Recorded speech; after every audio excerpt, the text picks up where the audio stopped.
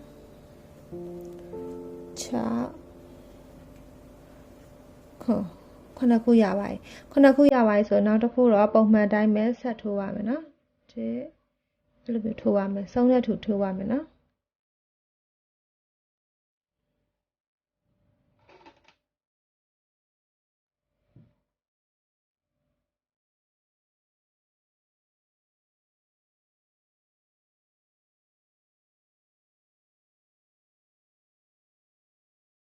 အခုဆုံးတဲ့ထိရောက်ပြီးသွားလို့ရှိရင်နောက်တစ်တန်းကိုကြာတော့ပုံမှန်တိုင်နိုတက်နေတိုင်းပဲတက်သွားမယ်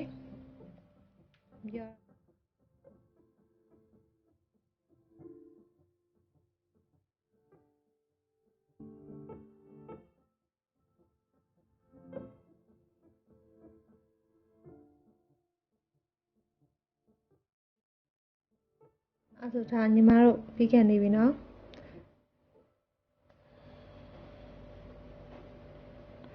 ထောင်းလေးနော်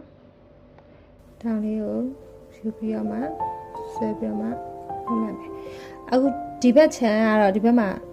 ခြီတွက်ကကျဲသီးတွက်က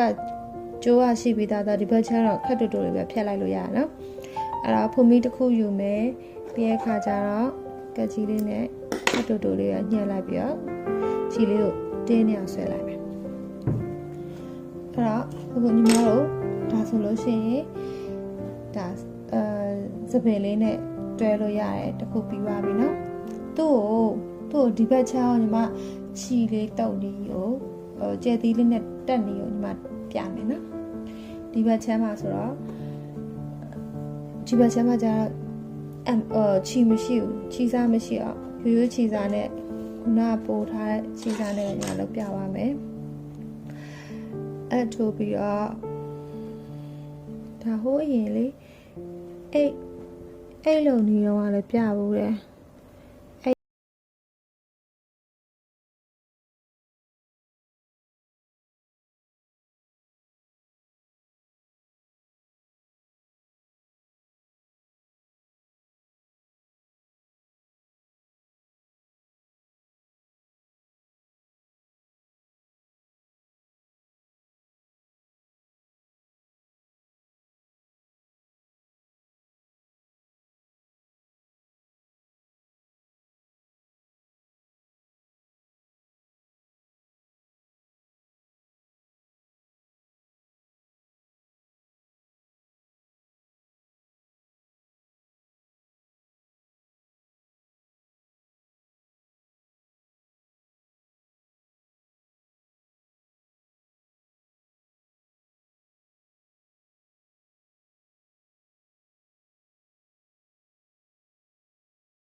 ကျဲသည်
တုပ်ပြီးသွားလို့ရှိရင်လည်း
ဒီ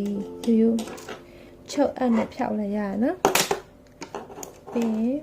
ဘေးတွေကိုဖြတ်လိုက်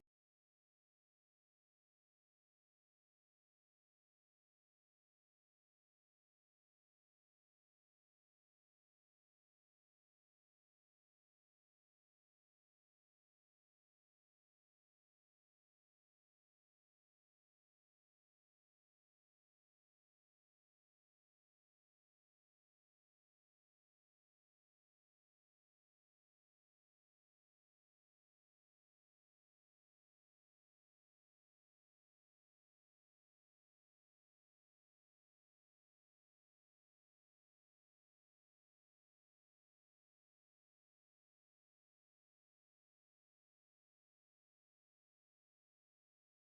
်တတိယတစ်နည်းလည်းပြီးသွားပြီเนาะအဲ့ဒါဆိုလို့ရှိရင်ညီမတို့ချီထိုး